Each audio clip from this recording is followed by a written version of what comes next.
और अब बात करते हैं इजराइल में उतरी किडनैप बटालियन की। रफा पर हुए हमले को देखकर हिजबुल्लाह ने अपनी सीक्रेट फोर्स को एक्टिव कर दिया है। यह सीक्रेट फोर्स दुनिया की सबसे खतरनाक किडनैपिंग फोर्स मानी जाती है।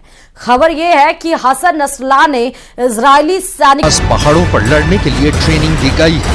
मार्च 2024 में तैनात की गई हे हारिम ब्रिगेड इजराइल की बाशान डिवीजन के तहत काम कर रही है।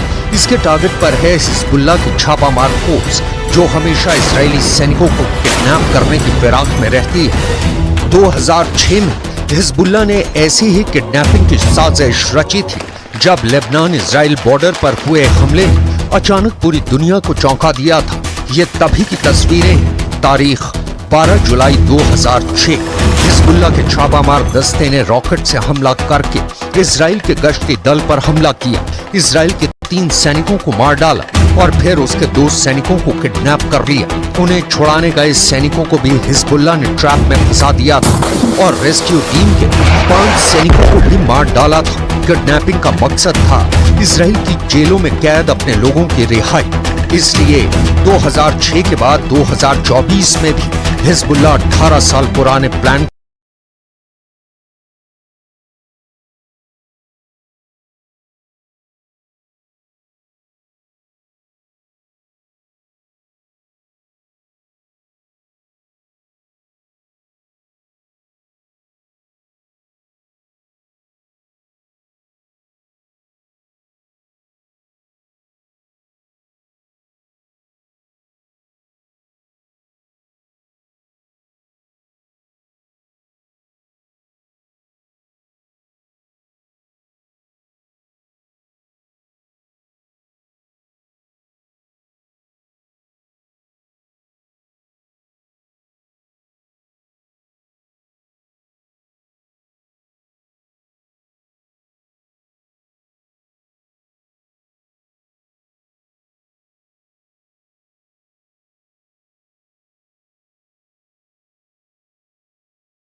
बढ़ रही। Must initiate a comprehensive hostage release deal, which will include ending this war in exchange and return of all the hostages. There are men, women, children, and babies being held by Hamas in living hell across our border in Gaza.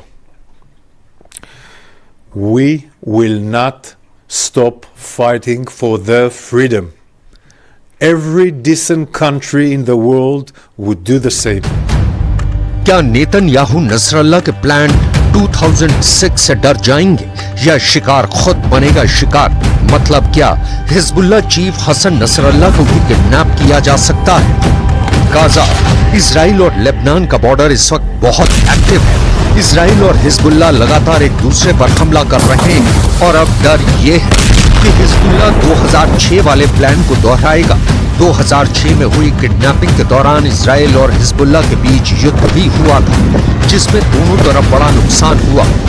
2006 में Hezbollah और Israel के बीच 34 दिन तक युद्ध चला था। तब Israel के 121 सैनिकों को मिलाकर 160 लोग मारे गए, जबकि हिजबुल्लाह के 250 लड़ाकों समेत लेबनान के 1200 लोगों की मौत हुई थी। यह युद्ध संयुक्त राष्ट्र के दखल के बाद सीज फायर के साथ खत्म हुआ और इजराइल को लेबनान से पीछे हटना पड़ा था। वैसे सवाल ये भी है, क्या इजराइल हसन नसरल्लाह को खत्म करने की तैयारी कर रहा है?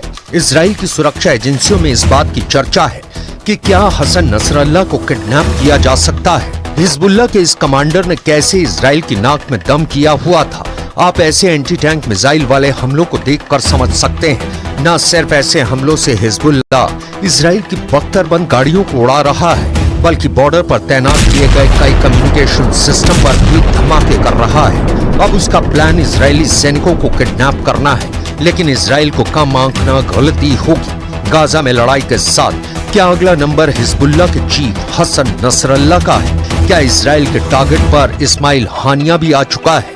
क्या इजराइल ने अब एक के बाद एक अपने दुश्मनों को मारना शुरू कर दिया है? करीब 8 महीने से पूरा पश्चिम एशिया एक बड़े युद्ध की चौखट पर बैठा हुआ है। अगर गाजा पट्टी इजराइल की बमबारी में खंडहर बनता जा रहा है, तो उत्तर में इजराइल और लेबनान के बॉर्डर पर मौत का खेल चल रहा है। अब सबका फोकस हिजबुल्लाह के कमांडर हसन नसरल्लाह पर है।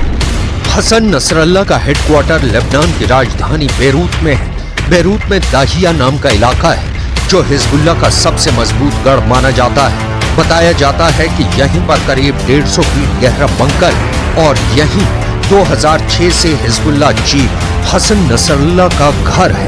हसन नसरल्लाह को 2016 के बाद से खुले आसमान के नीचे नहीं देखा गया है, यानी पिछले 8 साल से नसरल्लाह बंकर में ही है। बंकर की सही गहराई और लोकेशन के बारे में सही जानकारी इजराइल को भी नहीं मालूम। आखिरी बार 2016 में हसन नसरल्लाह को पब्लिक के बीच देखा गया था। हसन नसरल्लाह का पब्लिक के बीच आना अचानक होता है। इसके बारे में उसके सुरक्षा कर्मियों को भी आखिरी पलों में बताया जाता है। हसन नसरल्लाह के साथ बंकर में 19 सुरक्षा कर्मी हमेशा मौजूद रहते हैं। लेकिन हसन नसरल्लाह को अगर इजराइल टारगेट बनाने में कामयाब रहा तो समझ लीजिए ईरान को भी बहुत बड़ा झटका लगेगा। वैसे नेतन्याहू भी यही चाहते हैं, लेकिन उनकी ये ख्वाहिश अब पश्चिम एशिया को बारूद के ढेर पर बैठा चुकी है। रईसी की जान जा चुकी है। ईरान अब भी इजराइल को शक की निगाह से देख रहा है। वहीं गाजा में जिस तरह की बमबारी हो रही है, उसने पूरी दुनिया को जैसे सख्ते में ला दिया है। हजारों बच्चों की मौत को लेकर इजराइल इस वक्त कटघरे में है और नेतन्याहू अपनी जनता के बीच भी बुरी तरह घिर चुके हैं।